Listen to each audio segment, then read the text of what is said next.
what's going on? This is your old pal CHH. We're back at it again, going back to Vinegar Syndrome. We're looking at the new 4K release of Howling 2, Your Sister is a Werewolf. This came out of nowhere, you know. The Howling 2 was a title I first picked up years ago. When did this come out? 2015. I probably got it in like 2016 from Scream Factory. I had gotten the Howling 2. Look, here's the thing about the Howling 2. I'm not going to make any bones about it. The Howling has one of the greatest drop-offs in American history in terms of a horror franchise. You can look at the Howling going up there with the likes of Children of the Corn, Hellraiser, and it's up to personal opinion on which one you think dives down the fastest. Howling 2, I like Howling 2, but let me tell you something about Howling 2. If people say, is it good? I say it's not a quick answer. My response is usually, tell me a little bit about your personality. I need to see how weird you are, because the Howling 2 is weird. You know, this is a part 2, but it feels like what should be like a part 5 or 6 maybe. So you can imagine the quality of Howling's 5 or 6. One of them, I can't remember. I think it might be Howling 6. One of them has like a werewolf like a minute in it. In a castle or some crap. They get wild. Howling 2, we're seeing the death of Dee Wallace's character again in the beginning, and her sister is trying to figure out what the hell is going on with her. Christopher Lee's in this movie as well, and like he's not like kind of in the movie. No. Christopher Lee is in Howling 2, and he acts almost as like a Van Helsing. Like he knows there's this werewolf pandemic under the surface, and it's about to come to a head.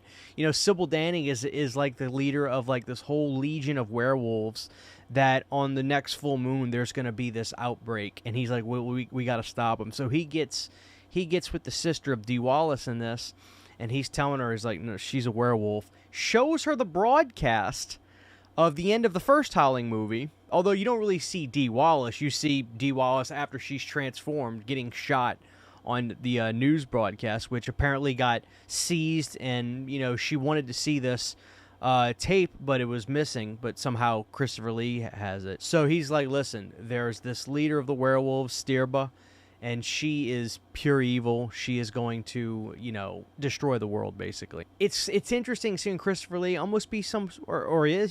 He's a good guy in this movie. Okay, you're probably saying to yourself, well, Christian, that doesn't sound too weird. This is where it gets weird. Like, Howling 2 could almost be an gorilla movie.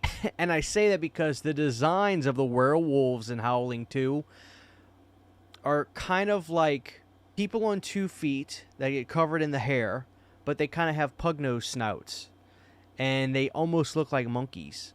So, and I think there's even a moment here where Christopher Lee's character kind of describes the transformation from person to an ape-like appearance, then to a full-fledged werewolf.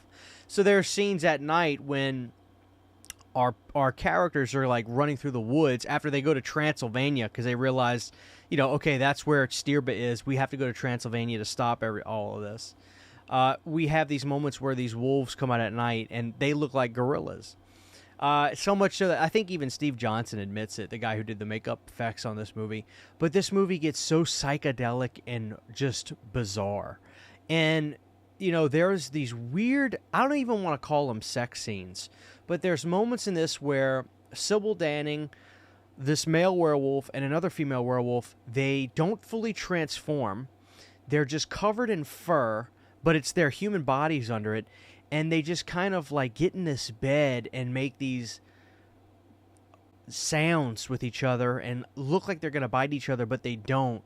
It's not, it's weird. I'm not going to tell you the Howling 2 is the greatest thing I've ever seen, but it's so effing weird.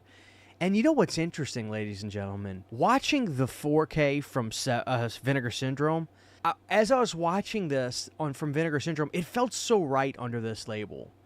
This title belongs to Vinegar Syndrome. It's the right amount of weird.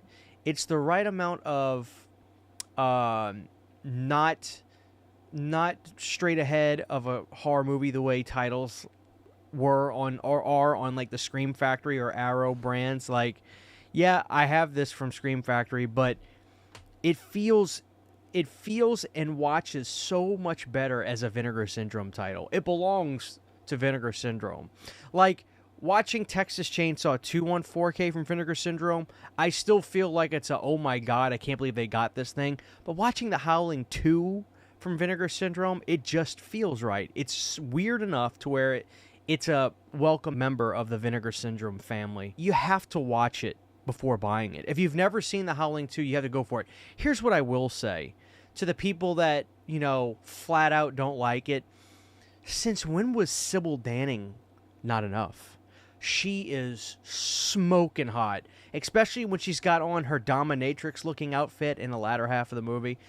She is one of the sexiest women walking God's green earth.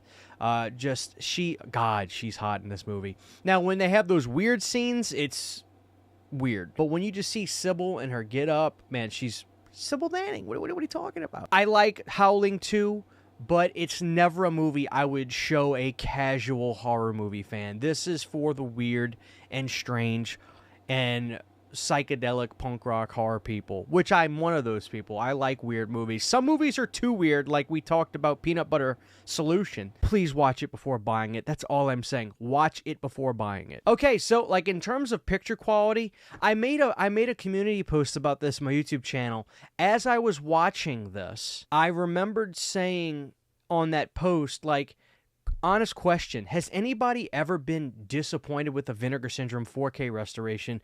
I feel like they are like in a league of their own. And I meant that. As I was watching The Howling 2, I was kind of giddy watching it, like, oh my god, this looks so good. And have you guys noticed there is this consistency with watching Vinegar Syndrome 4K restorations? They all have this very similar restorial look, is the only way I can really put it, which may not even be a good way to put that. But like, when you're watching a Vinegar Syndrome 4K, it's like, you just know it. The way it's restored, the way it looks, they have the most consistent look, I feel, with 4K restorations that you could ever see. It's just remarkable how good their stuff is. Like, if a Vinegar Syndrome restoration is less than like a 9.5 out of 10, then I think something's wrong, that they did something's not right, because of how consistent and how good their stuff looks. Even when we did Flesh Eater, remember we did that video about Flesh Eater? I did a whole review about that movie, and I also reviewed the 4K that they did. It's just, why does this look so good? What are they doing that some other companies aren't doing? Now, that's not to say that Scream Factory doesn't do a good job. They've done a great job with a lot of stuff. Or Arrow. It's just, I don't know. I just feel like whatever Vinegar Syndrome is doing, they have it mastered. Needless to say, the 4K for this, it's got to be a 10. Like, I don't know how you could make this movie look any better. There you have it. If you're wondering about the picture quality, I'm sure you're probably aware if you've a Vinegar Syndrome customer. I like the artwork on this. They did a really good job. They have got some good artists that work. I don't know if this was a Justin Osborne thing or not. I try to look for the little signature, but I did not see it. But we're all accustomed to the quality of Vinegar Syndrome slipcovers. They did a good job on that. The back is really cool. You got a great shot of Christopher Lee on the back. That is Stirba when she doesn't have, the fresh blood in her, where she just looks like an old woman. But that's what she looks like after she gets some blood. You can, of course, reverse the art like you have on the Scream Factory Blu-ray, which, this goes without saying how much of an improvement this is. This was a modest-looking Blu-ray. Nothing wrong with it. But, I mean, it is, it's one of those things where we're not dealing with a 2K scan Blu-ray from the negative to a 4K. We're dealing with just an HD master that they did, and then here we have a 4K restoration. There's no competition in terms of the quality, of the jump in quality. So yeah, we have that. You have the original art, or you can have this artwork on the 4K as well. But I love the original Howling 2 artwork. It is a 2-disc release. It also comes with a booklet, which is nice. I didn't know that it came with this. We have our Blu-ray and 4K. They have the same look, only the Blu-ray disc has the special features, which we'll talk about, which makes this release really good. But we'll breeze through this. Here's our Howling 2 book. This was by Matt Serafini. Some great pictures in here. There's the director, Felipe.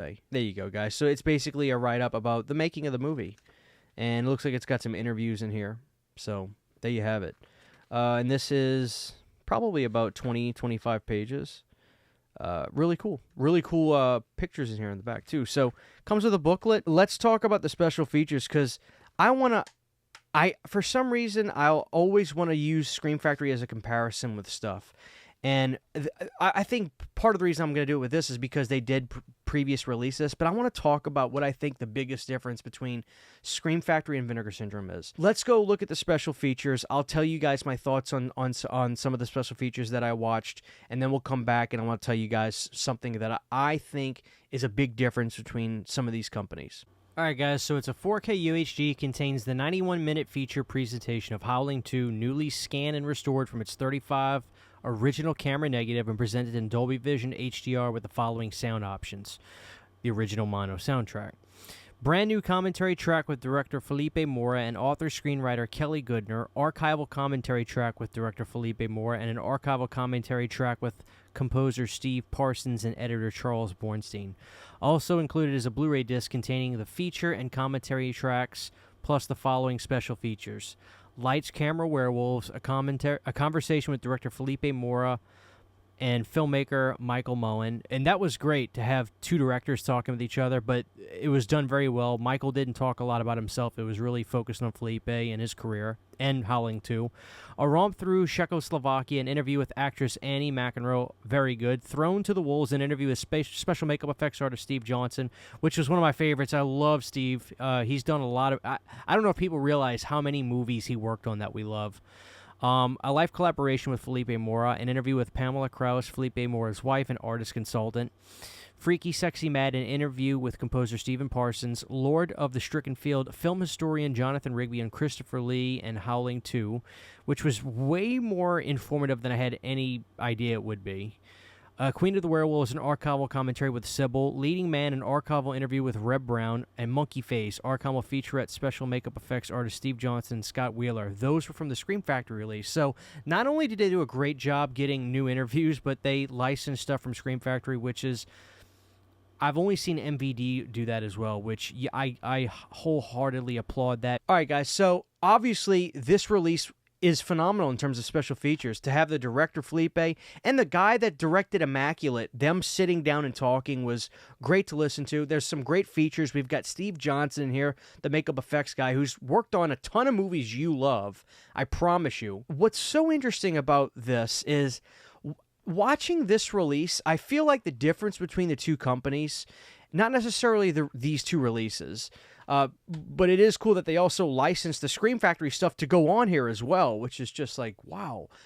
I feel like the difference with Vinegar Syndrome to some of these other companies is this was probably a release that they didn't say, we need to have this release by X date. I feel like this is what Vinegar Syndrome does is they restore the movies, and I feel like they don't give themselves a due date to have special features done.